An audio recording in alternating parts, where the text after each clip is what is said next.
रात के बिल्कुल 12 बज रहे थे और रिया की नींद अचानक खुल गई।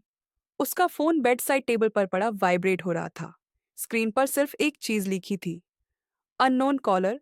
रिया ने फोन उठाया, पर जैसे ही कॉल रिसीव करने वाली थी, फोन खुद ही बैंड हो गया। स्ट्रेंज, उसने खुद से कहा। अगले दिन रिया ने इस बात को इग्नोर कर दिया। शायद नेटवर्क इश्यू होगा। लेकिन अगली रात भी बिल्कुल 12 बजे फिर से फोन वाइब्रेट हुआ। इस बार कॉल रिसीव होते ही एक हल्की सी आवाज आई, रिया, मुझे पहचाना? रिया का गाला सूख गया।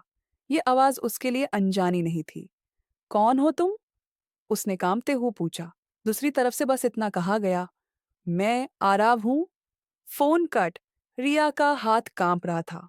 आरव, वही नाम जो पिछले 5 साल से सिर्फ यादों में जिंदा था।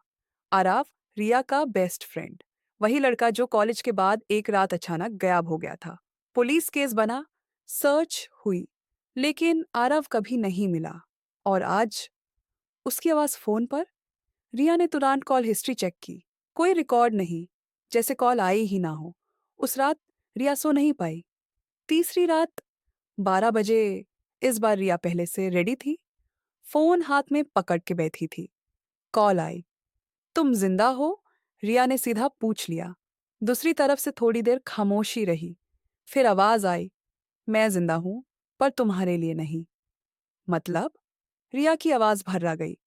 सच जानना चाहती हो? अगर हाँ, तो कल रात 12 बजे पुराने हाईवे के पास आ जाना। Call cut. रिया पूरी रात सोचती रही, जाना चाहिए या नहीं। अगली रात रिया अपनी कार लेके उस हाईवे के पास पहुंच गई। जगह बिल्कुल सुनसान थी। स्ट्रीट लाइट भी आधी जल रही थी। तभी फोन वाइब्रेट हुआ।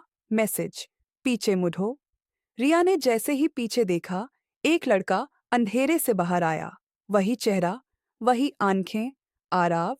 पर उसका चेहरा बहुत ज्यादा पीला था।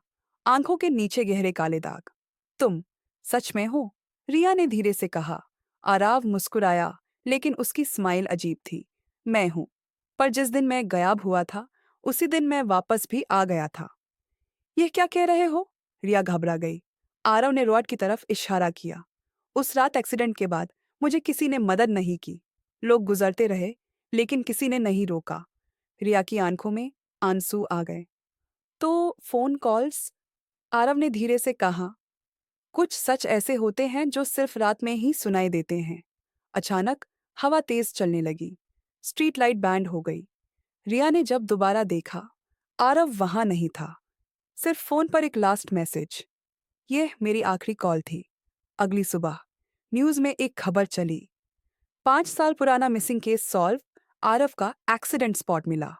रिया समझ चुकी थी, कुछ आवाजें सिर्फ याद दिलाने आती हैं, रहने के लिए नहीं।